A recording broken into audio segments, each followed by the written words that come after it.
clearly cut out for the whole extra thing. Definitely stick to presenting, yeah. Thanks a lot, guys.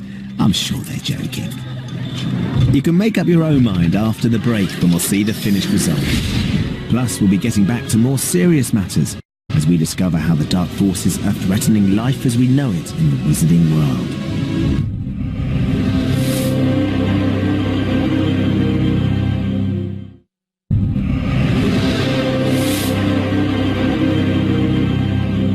Welcome back. We've come behind the scenes on Harry Potter and the Half-Blood Prince. Everywhere you look, there's some form of magic, the darkest of which has its roots in the orphanage at the end of this street, which is home to the young Tom Riddle.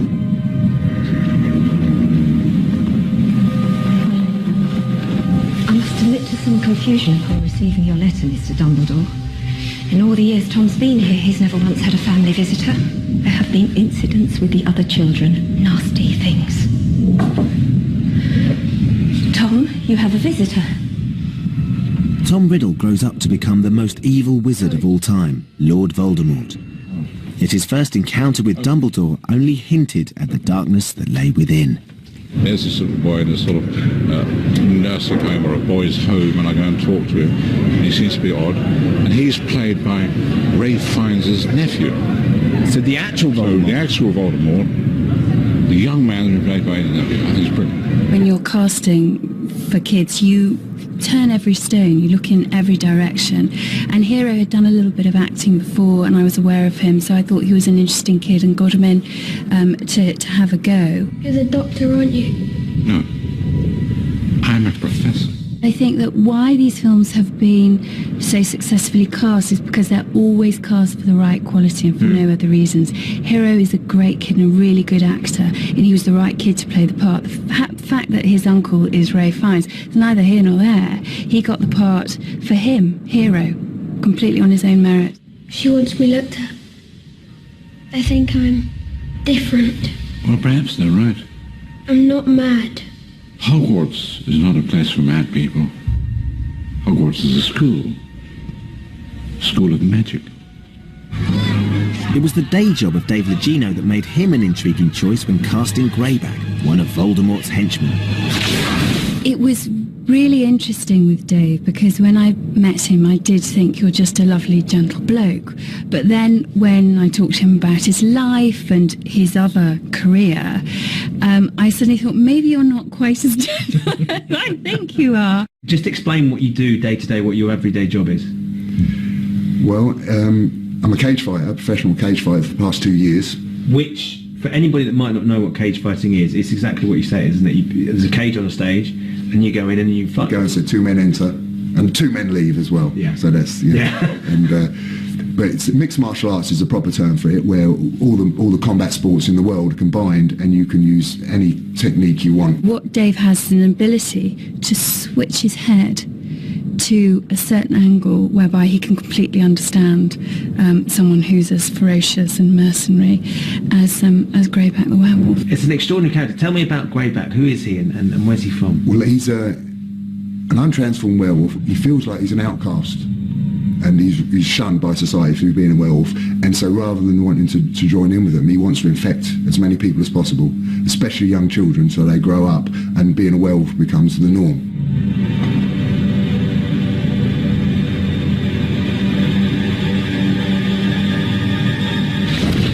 He's a world champion kickboxer. That's right, cage fighter, yes. So I sort of... In real life? I've met him. He seems quite an amiable man, but I didn't go too near him.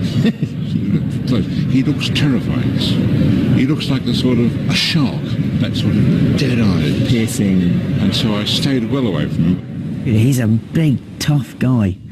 I could have him, you struggle. Yeah. But I've almost no idea what the guy actually looks like. Seriously? I've only seen him once. It doesn't matter how close you get to Dave, you can't tell what's real and what's not. Even though I've met him in the flesh and he's a lovely guy and a very handsome chap and all the rest of it, I cannot look him in the eye when he's fully robed up. Really? No, it's terrifying. But off screen, these two have actually found something in common. Well, I've become friends with Tom. I tell people I've got this, little blonde in my trailer, but it's actually Tom Felton. And we sit there, we both play guitar on the night shoot. So there's him dressed as Draco, you dressed as Greyback, and I've got my strumming a little bit of harmonica harness around my neck, singing some Lynyrd Skynyrd. Yeah, it's good. That's an interesting image. Yeah. Not quite the Death Eater to be and the angry sort of mercenary. No, it's a bit of a surprise because he's such a nice guy. Because I saw him in the other films, I thought, oh, what a little rat. Yeah. Horrible snide. But he's really, really pleasant, and he's changed his hairstyle as well. He has. That's acting for you, isn't it? It's amazing what they can do. The film sees Tom take on a significantly increased role as Draco Malfoy is given a disturbing task to perform. For Malfoy, this film, actually, he's the flip side of Harry in a way, because he's become the chosen one. Voldemort's chosen him. So the force of evil versus the force of good is mirrored in Harry and Malfoy being the chosen one. He doesn't have half the heart on Harry, and admittedly it's quite a different scenario he's found himself in, but it's a tricky one, and sometimes he's all for it, and other times he's petrified at the thought of it, so he's back and forth quite a lot. Draco's mother and aunt, Bellatrix Lestrange, are so concerned for his well-being, they enlist the help of Professor Snape, played by Alan Rickman, to keep a watchful eye on him. Professor Slughorn, sir. I just discovered this boy lurking in an upstairs corridor. He claims to have been invited to your party. Okay, I was gate crashing. Happy? I'll escort him out. Is he quite daunting to work with? It's endlessly daunting. I mean, we've been shooting today with Alan, Helena, and Michael all on the set at the same time. So how do you deal with daunting? Isn't the word, man, to say the least. I revel in it. I thoroughly enjoy it. It's the equivalent to watching. If you're a football fan, it's like going to watch your team live in the flesh. It's not only do you get to learn endless things. It's just a joy to watch them. Whilst Draco's busy unsettling the peace, he's missing out on all the fun. But Ron is more than making up for it. He gets a lot of action in this film, doesn't he? Yeah, he does actually, yeah. He gets Lavender. Jessie, she's really nice. Tell us a little bit about Lavender. Oh, Jessie Cave just brings her to life in the most deliciously unpleasant way. She's one of those girls who is like a leech. Of course I'll wear it. She has a crush on Ron, and she gets him in her mitts, and she won't let him go, and she's really fun, annoying and fun. Becoming the girl who gets to kiss Ron was quite an experience for actress Jessie Cave, who plays Lavender. It was so amazing, because I honestly came away from it being, if I don't get the part, I don't care, because I've had a screen test. That was exciting enough. It was, because it was almost, you had 5 minutes of being, as if you had got the part, because you were fully in costume and you were on a real set, but also we had to improvise, which was with Rupert. Yeah, straight away. So we didn't even do any script bit before, and he just went straight into an improvisation. And what did you have to do? I just had to be, Lavender. And Ron was sitting on a sofa reading, and I had to just go bound up to him, and that was it. And so basically, within 2 minutes of getting there, I was told, right, just improvise. And so I had to come out of the room and go into the Hogwarts common room, and I was just like, what am I doing? I don't know what I'm doing yet. I said, Rupert, do you mind doing some improvisations with 7 different girls, all in about 3 hours? And they all have to sit on a settee with you, and they all have to be your girlfriend, and they have to it might get quite physical, Rup, and some of them are very pretty, and would you mind? And he sort of thought about it for about a second. So you would be sat in the room, and this girl who'd never met you would have to come in and improvise as if she was Lavender, and yeah, that's right. Yeah, it must have been quite nerve-wracking. But did any of them try and kiss you? No, they didn't. No, they're not. No, it was just. I think they were quite nervous, but no, it was quite. It sort of brought me back, sort of reminded me of when I was auditioning. It is quite a scary experience. When someone who hasn't done much acting before comes into a room and it's Rupert. Yeah. Rupert's quite famous, obviously, and a lot of young actors get a bit starstruck, but he was brilliant with them, and there was just a natural chemistry between Rupert and Jessie.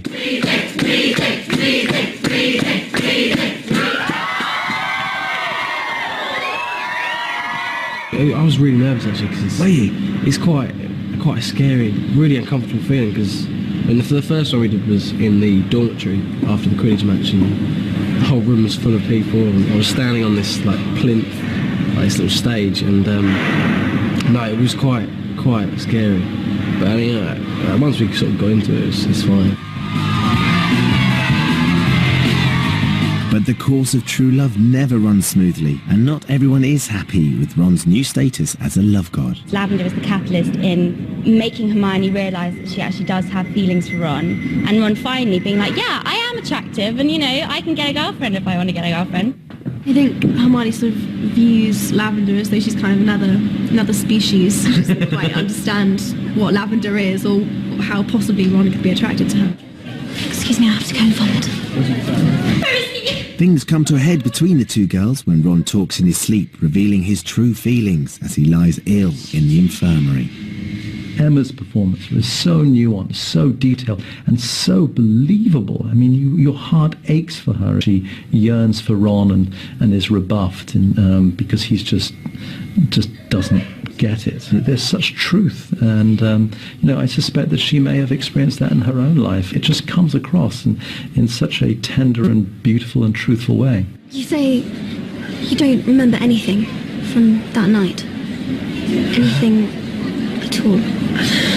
There is something. But it can't be.